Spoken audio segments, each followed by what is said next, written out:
Welcome back to my YouTube channel. Hey, I am pretty excited to talk about this today, journaling. This is something that I have been doing for many years, as you can tell. These are my journals, some of them anyway. I have lost some in moves, I have destroyed some, and this is what's remaining. And so, yeah, I just want to be able to share what journaling has done for me, why I believe it's such a powerful form of mental health therapy, and how you can start your journaling practice as well. So let me move some of these out of the way. Hopefully I won't tip them over. Just to have a broad space here to talk about this. So journaling, when did I begin journaling? The earliest entry I have in one of these is from 1979, so that would have made me, like 13? Yeah, about 13. And I didn't start making it a habit at that age. It was just, that's when I wrote down, I guess, on a piece of paper, just felt the need to write my history so far.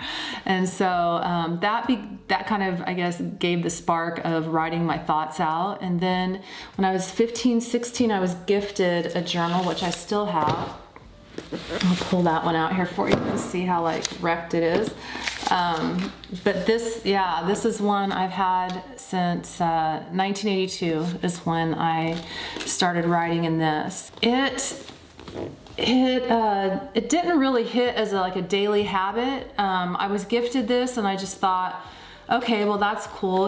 Here's a book, like an official book to keep my thoughts in, and I was kind of intimidated, what do I do with this? And that's probably where some of you might be about journaling, about intimidated. Okay, now I've got this book, what do I do with it? What should I write down, or how do I even make this a daily habit? So it wasn't until high school, a high school class, that the assignment was given to, we had this notebook, and unfortunately I don't have it. It must have been one I lost in the moves, but we were given an assignment to write daily, and our grade would reflect that we had written daily in this notebook. It didn't matter how much we wrote, it just mattered that we had something on the page for every day of that semester. So that began a habit for me, and it sparked in me the knowledge that I had a place to go with my thoughts. So I'm somewhat of an introvert, and I like quiet time. I like, of course, I like going and traveling and being among people and such in certain amounts. But for the most part, I really like introspective time, and time to just think about things, be in my own space, my own thoughts. And so that connection to me of having a place to go with my thoughts, almost like a best friend. As long as I had something to write with and somewhere to write it, that mentally I would be okay. That's how strong it affected my well-being, that I knew I had some place to go with my thoughts when I didn't have therapy available to go talk to a qualified therapist. I didn't have parental guidance. I didn't have a mentor or somebody. So to me, it was a place to retreat to and go within myself and be able to express myself. I didn't know at the time, as a teenager, what I was doing was actually a form of therapy. I just know that it felt good, and that it became something that I could depend on, that would be there, and to go write down my excitement when great things happen, to go write down just sadness. Sometimes if I felt like crying, I would be well, maybe I can just go write this out, and then I would close the journal and walk away and not feel the need to cry, or not feel the need to break down or whatever. It was okay, well, I got that out of my head.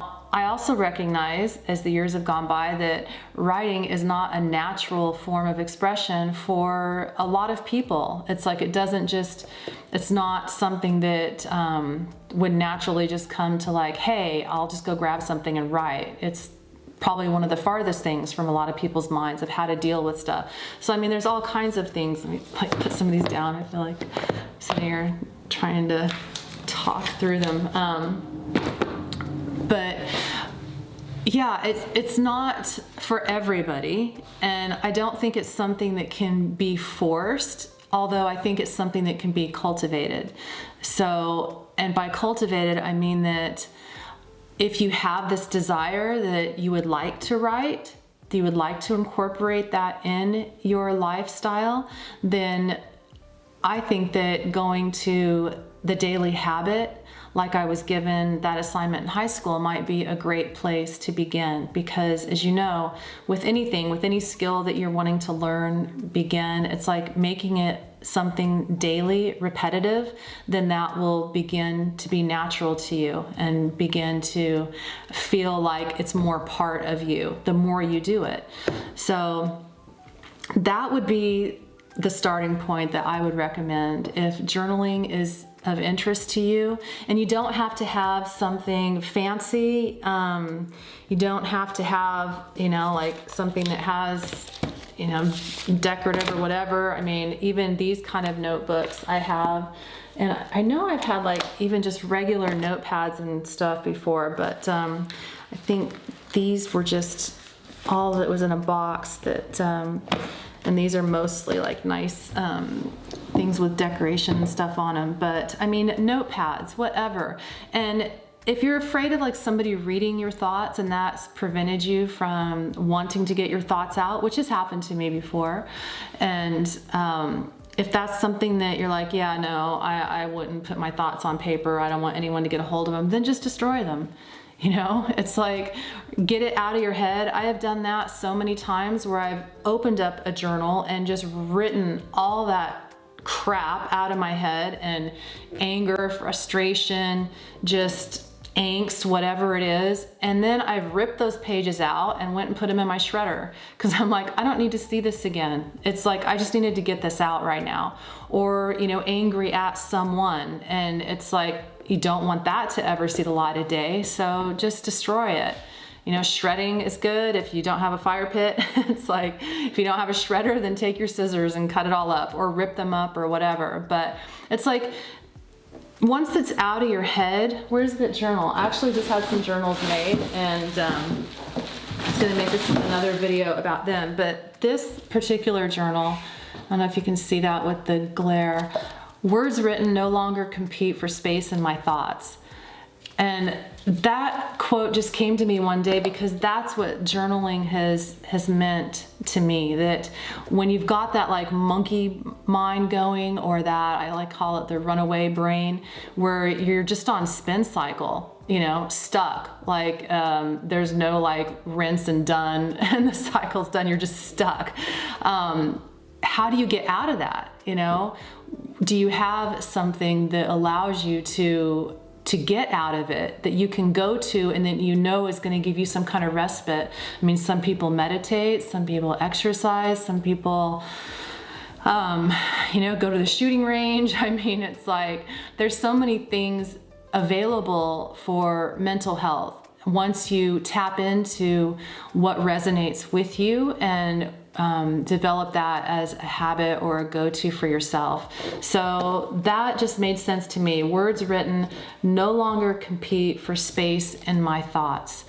And that's been my thing in life. It's just so many thoughts and consuming and too much thinking, too much remembering. In fact, the therapist that I had in my 20s was like, Tina, you remember too much. You remember the most minute details of things that most people would have just, forgotten. It's like, why do you hang on? Why are you hanging on to so much?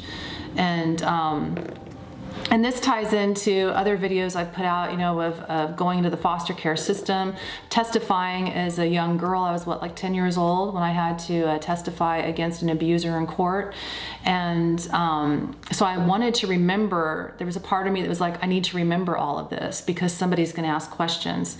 So I ingrained that into my brain as I developed and grew, that it's like, I've got to remember as much as I can because someday someone's going to ask questions of all of this.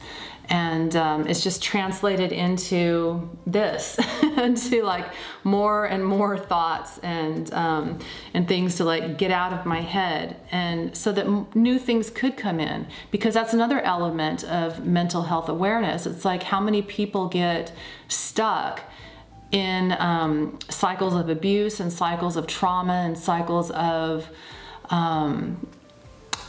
depression. I mean, anything that keeps you in a place that you're trying to like grow out of or move away from.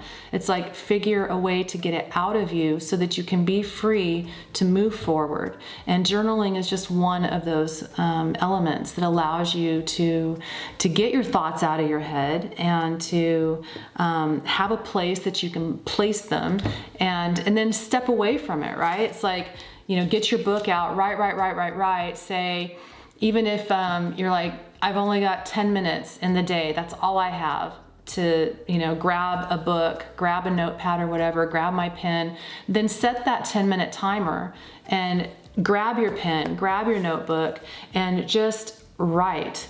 Even if all you write down there is, I have no clue what I'm supposed to be writing right now, but I'm gonna write because the timer's set and I think I probably have about 8 minutes left, and well, this is stupid. I'm not really sure what I should be talking about, but you know what really pissed me off the other day? And then you're gonna just start going, all of a sudden something clicks, and then that's where the magic begins. So if you have the desire to journal, then it's in you for a reason. It wants to come out. It's simple. It's just establishing a habit.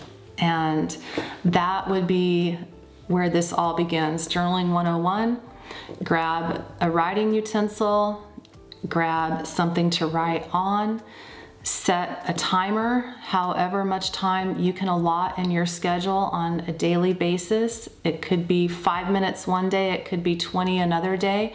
You know your schedule. Set that timer and sit down and begin. And just commit to yourself that every day you're going to do this.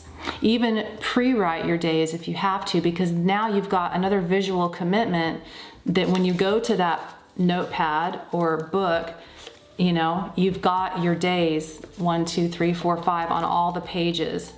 And it's like, okay, there's a commitment there that you want to go to. And if you're a goal setter, if you're someone who likes to achieve, likes to feel accomplished, that's going to be really important in the beginning to get you motivated that, oh, something's waiting for me, that date on there. Something is waiting for me to fill in some information there. So that's another suggestion to get yourself into a habit. And what is it said that if you can establish something and do it daily for 21 days, that it becomes a habit? So that might be a great place to begin of, put the days on there from where you're seeing this video from now to 21 or 28 days from this day, and just commit. That's what so much of anything in life requires, just a commitment to learn, to do, to be present while you're doing it.